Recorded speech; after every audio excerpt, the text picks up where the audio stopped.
परछाई एपिसोड 164। अब आगे समायरा अपनी बात पर जोर देते हुए कहती है, विवेक रोक सकता है, क्या तुम भैरवनाथ को भूल गए? समायरा के ऐसा कहते ही युवराज अचानक से अपनी कार का ब्रेक लगा देता है और उसके दिमाग में कुछ सीन चलने लगते हैं। उस रात कुएं से बाहर आने के बाद समायरा के पूछने पर विवेक ने बताया था कि भैरवनाथ को उसने मारा था। विवेक का आधी रात को युवराज के घर से जाना और कुछ घंटों बाद वापस आ जाना, विवेक के हाथ का वो निशान जिसे विवेक ने एक श्राप बताया था। ये सब सोचते हुए युवराज समायरा से कहता है, ऐसा नहीं हो सकता, ये सिर्फ एक तांत्रिक कर सकता है और विवेक कोई तांत्रिक नहीं है। समायरा जवाब देती है, हाँ, विवेक ऐसा नहीं कर सकता था, ये भैरवनाथ के गुरु ने किया है। युवराज कहता है, क्यों? समायरा अपने कान में ब्लूटूथ लगाकर अपनी बाइक स्टार्ट करते हुए जवाब देती है, क्योंकि शक्ति का एक साधक ही जानता है कि वो शक्तियाँ कितनी मुश्किल से हासिल की जाती है और कोई भी साधक शक्तियों को व्यर्थ जाने नहीं देना चाहता। भैरवनाथ के पास बहुत शक्तियाँ थी और उसके गुरु ने उन शक्तियों के लिए विवेक को चुना। युवराज भी अपनी कार स्टार्ट करते हुए कहता है, क्या वो उनको इस्तेमाल कर सकता है? युवराज के ऐसा सवाल करते ही समायरा के दिमाग में कुछ ख्याल आने लगते हैं और वो आगे कहती है, हाँ, लेकिन इतना नहीं कि किसी को ज्यादा देर रोक सके।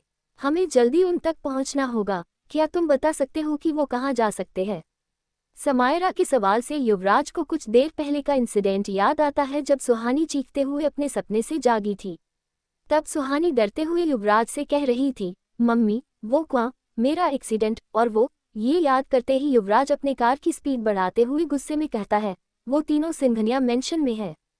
दूसरी तरफ सुहानी, निशा और विवेक तमस के सामने खड़े थे। सुहानी और निशा इस वक्त डरे हुए थे और विवेक पूरे फोकस के साथ तमस को देख रहा था। तमस के चेहरे पर एक स्माइल थी और वो एकटक सुहानी को घूर रहा था। उन तीनों को लग रहा था कि तमस सुहानी को मारने आया है। विवेक तमस को वार्निंग देते हुए कहता है, इसी वक्त यहाँ से चले जाओ, वरना तुम्हारे लिए अच्छा नहीं होगा। तमस एक हंसी के साथ कहता है, अच्छा। तमस के ऐसा कहते ही एक बड़ा सा पत्थर बड़ी तेजी से हवा में उठकर विवेक के सर की तरफ बढ़ जाता है। ये सब इतनी जल्दी हुआ था कि सुहानी, निशा और विवेक उसे नोटिस ही नहीं कर पाते। जब तक उन्हें कुछ समझ आता, वो पत्थर विवेक के बिल्कुल पास आ गया था। विवेक के चेहरे से 1 इंच दूर आकर वो पत्थर हवा में वहीं पर रुक जाता है। उस पत्थर के रुकने पर सुहानी और निशा एक चैन की सांस लेते हैं और तमस के चेहरे की वो स्माइल गायब हो जाती है। अगले ही पल वो पत्थर तमस की तरफ बढ़ जाता है, जिसके पास आने पर तमस उसे एक हाथ मारकर ही खुद से दूर कर देता है। तमस को ऐसा करते देख निशा डरते हुए कहती है, यार, ये मॉन्स्टर जैसा दिखने वाला आदमी तो बहुत पावरफुल लग रहा है, अब हम क्या करेंगे? सुहानी विवेक को देखते हुए कहती है, विवेक, क्या तुम? विवेक तमस पर अपनी आंखें लगाए हुए कहता है, नहीं, मैं इसे ज्यादा देर तक नहीं रोक सकता। निशा ने सही कहा, ये बहुत पावरफुल है। ऐसा कहते ही विवेक देखता है कि तमस गुस्से में उसकी तरफ ही बढ़ रहा था। ये देखकर सुहानी कहती है, विवेक भागो यहाँ से। विवेक अपनी जगह से बिना हिले कहता है, वो हमें जाने नहीं देगा, मैं उसे रोक कर रखता हूँ, तुम दोनों अभी यहाँ से निकलो। ये कहकर विवेक अपना पूरा जोर लगाते हुए तमस को देखने लगता है। विवेक के ऐसा करने पर आसपास बिखरी हुई सारी चीजें हवा में उठकर तेजी से तमस की तरफ बढ़ने लगती है। ये देखकर तमस के चेहरे पर गुस्से के भाव आ जाते हैं और निशा और सुहानी हैरानी से विवेक को देखने लगती हैं। उन्हें बिल्कुल भी अंदाजा नहीं था कि विवेक अपनी शक्तियों का इस हद तक इस्तेमाल कर सकता है। तमस की तरफ वहां बिखरे हुए बड़े बड़े पत्थर और बाकी की चीजें एक साथ बढ़ रही थी। तमस उनमें से कुछ चीजों से बच रहा था, लेकिन कुछ चीजें उसे चोट पहुंचा रही थी। तमस अपनी चोटों की परवाह किए बिना आगे बढ़ रहा था। ये देखकर विवेक निशा और सुहानी को डांटते हुए कहता है, मैंने कहा ना, तुम दोनों अभी यहाँ से जाओ, मैं इसे ज्यादा देर तक नहीं रोक पाऊंगा। निशा और सुहानी एक साथ कहते हैं, हम कहीं नहीं जा रहे। विवेक चिढ़ते हुए कहता है, तुम दोनों पागल हो गई हो क्या? ये हम सबको मारने आया है, अगर तुम दोनों यहाँ से नहीं गई तो ये हम तीनों को मार डालेगा। 3 के मरने से 1 का मरना बेहतर है। सुहानी कहती है, ये रूल हमारे लिए नहीं है। निशा भी सुहानी से सहमत होते हुए कहती है, हाँ, अब या तो यहाँ से हम तीनों जिंदा जाएंगे या फिर कोई नहीं जाएगा। विवेक पहले से ही जानता था कि निशा और सुहानी उसे अकेले छोड़कर नहीं जाएंगी, फिर भी वो अपनी तरफ से उन्हें भेजने की कोशिश कर रहा था। अब वो अपना पूरा जोर लगाकर और भी चीज़ों से तमस पर वार करने लगता है, लेकिन अगले ही पल वो सारी चीज़ें जो तमस की तरफ बढ़ रही थी, वो हवा में ही रुक जाती है और ज़मीन पर गिर जाती है। तमस गुस्से में विवेक को घूरते हुए कहता है, बस अब बहुत हुआ। तमस के ऐसा कहते ही विवेक तेजी से अपने बाईं तरफ हवा उड़कर जाने लगता है और उसका सर बड़ी जोर से सिंघनिया मेंशन के बाउंड्री वाल से टकरा जाता है। ऐसा होते ही विवेक वहीं बेहोश हो जाता है। ये देखकर निशा और सुहानी विवेक के लिए काफी डर जाती हैं और उसकी तरफ भागने लगती हैं। सुहानी और निशा कुछ कदम ही आगे बढ़ पाती हैं, तभी तमस हवा की स्पीड से उनके सामने आकर खड़ा हो जाता है। निशा और सुहानी उससे टकराते टकराते बचती हैं और डरकर अपने कदम पीछे ले लेती है। तमस डेविल स्माइल के साथ सुहानी को देखते हुए कहता है, बस कुछ पल और, इस लड़की को मारकर मैं तुम्हारे पास ही आ रहा हूँ। तमस की बात सुनकर निशा और सुहानी दोनों हैरान रह जाती है। निशा डर और हैरानी के साथ कहती है, क्या तो तुम मुझे मारने आए हो? तमस निशा को देखकर गुस्से में कहता है, तुमने जो किया है उसके लिए तो मैं तुम्हें तड़पा तड़पा कर मारना चाहता था, लेकिन इस लड़की की वजह से मैं तुम्हें जल्दी ही खत्म कर दूंगा। ये कहते ही तमस की आंखें उसी तरह चमकने लगती है जैसे उस औरत की उस रात चमक रही थी।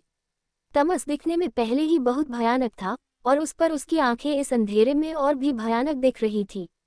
सुहानी और निशा की हालत अब डर से खराब हो चुकी थी। वो दोनों अब डर से कांप रही थी। सुहानी को अभी अपनी नहीं सिर्फ निशा की चिंता हो रही थी। तभी निशा खुशी से एक्साइटेड होकर तमस के पीछे देखते हुए कहती है, युवराज सर। निशा की बात सुनकर तमस के चेहरे का रंग उड़ जाता है और वो फौरन पीछे मुड़ जाता है। सुहानी भी उम्मीद भरी नजरों से तमस के पीछे देखने लगती है, लेकिन युवराज तमस के पीछे नहीं होता। जैसे ही तमस युवराज को देखने के लिए पीछे मुड़ता है, निशा जमीन पर पड़ा एक बड़ा सा पत्थर उठाती है और अपनी पूरी ताकत लगाकर उस पत्थर को तमस के सर पर मार देती है। सुहानी को ये समझने में देर नहीं लगता कि वहां युवराज नहीं आया है, ये बस निशा की एक ट्रिक थी। सुहानी भी फौरन अपने पीछे एक धारदार चाकू बाहर निकालती है और उसे तमस के गले में घुसा देती है। निशा और सुहानी के वार से तमस खुद को संभाल नहीं पाता और लड़खड़ाते हुए जमीन पर गिर जाता है। उसके नीचे गिरने के बाद निशा और सुहानी एक चैन की सांस लेती हैं। सुहानी जमीन पर पड़े तमस को देखते हुए कहती है, क्या ये मर गया? निशा लगभग रोते हुए कहती है, ओह गॉड, अभी तक मैं एक किडनैपर थी, अब मर्डर भी बन गई। निशा के ऐसा कहते ही तमस की बॉडी मूव होने लगती है। सुहानी निशा का हाथ पकड़कर विवेक की तरफ भागते हुए कहती है, ये कमीना अभी भी जिंदा है। सुहानी और निशा भागते हुए विवेक के पास आ जाते हैं। विवेक अभी भी जमीन पर बेहोश पड़ा था। निशा उसे हिलाकर उठाते हुए कहती है, विवेक प्लीज उठो, उस राक्षस के उठने से पहले हमें भागना होगा। ये कहते हुए सुहानी और निशा की नज़र सामने पड़े तमस पर थी। वो दोनों देखती है कि तमस गुस्से में गुर्राते हुए उठता है और अगले ही पल वो निशा और सुहानी की तरफ तेजी से बढ़ने लगता है। तमस के सर से खून पानी की तरह बह रहा था और उसके गले में अभी भी वो चाकू घुसा हुआ था।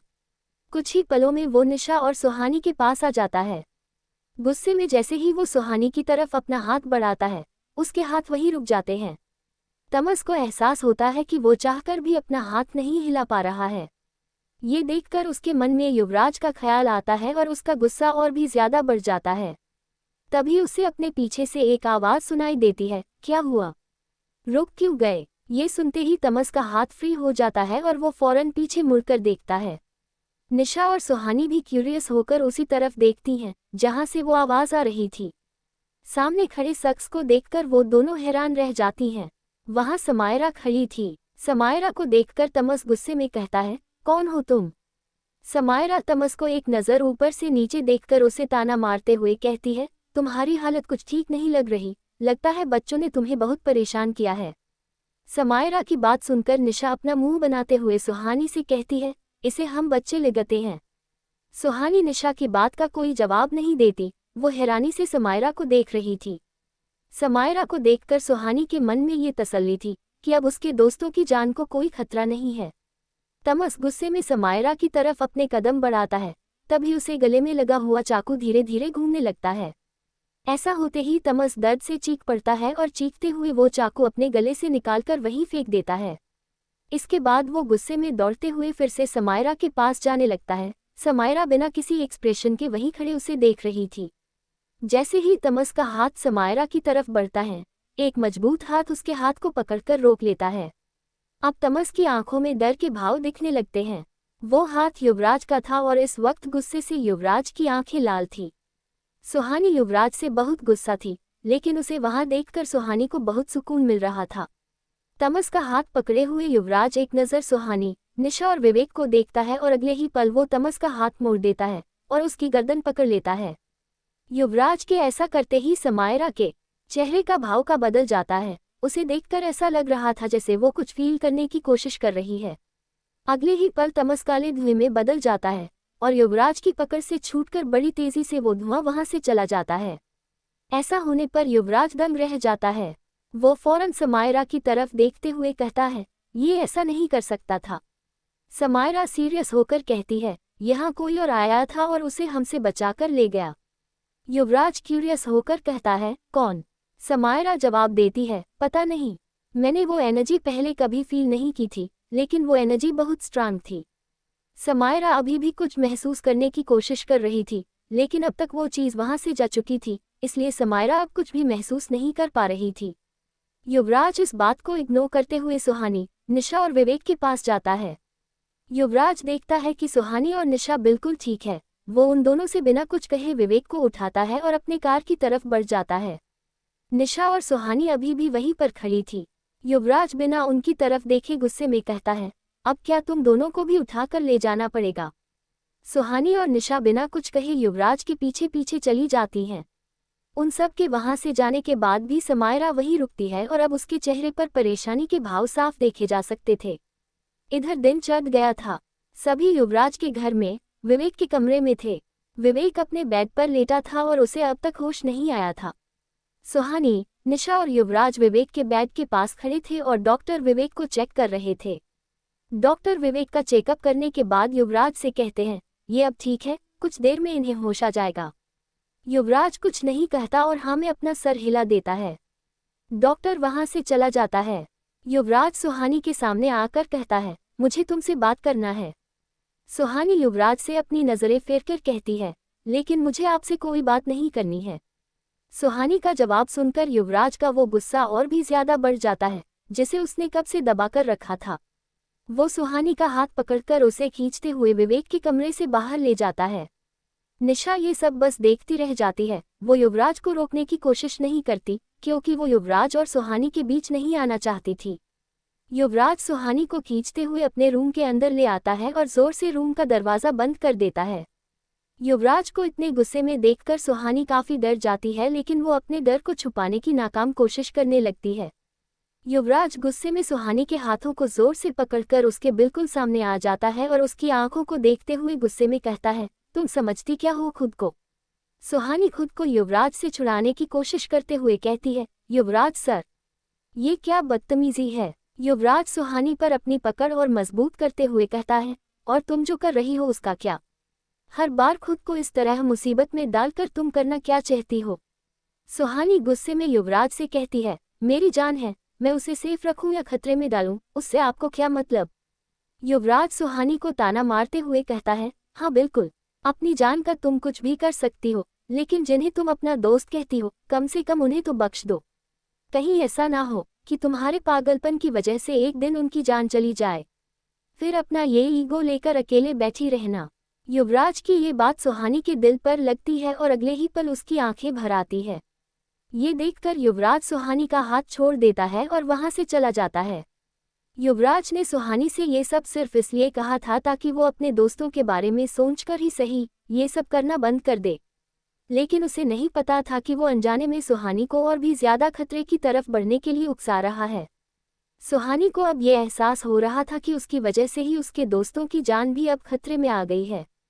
सुहानी नहीं चाहती थी कि कभी उसकी वजह से निशा और विवेक को कोई भी तकलीफ हो। वो आज भी सिंघनिया मैंशन अकेले जाना चाहती थी, लेकिन निशा और विवेक ने उसे जाने नहीं दिया था। सुहानी अपने आंसू पोंछते हुए कहती है, युवराज सर बिल्कुल सही कह रहे हैं, मैं अपनी वजह से निशा और विवेक की जान और खतरे में नहीं डाल सकती, लेकिन मुझे मेरे सच का पता लगाना भी जरूरी है। सिंघनिया मैंशन तो मैं फिर से जाऊंगी, लेकिन इस बार अकेले। आगे की स्टोरी के लिए कमेंट कीजिए।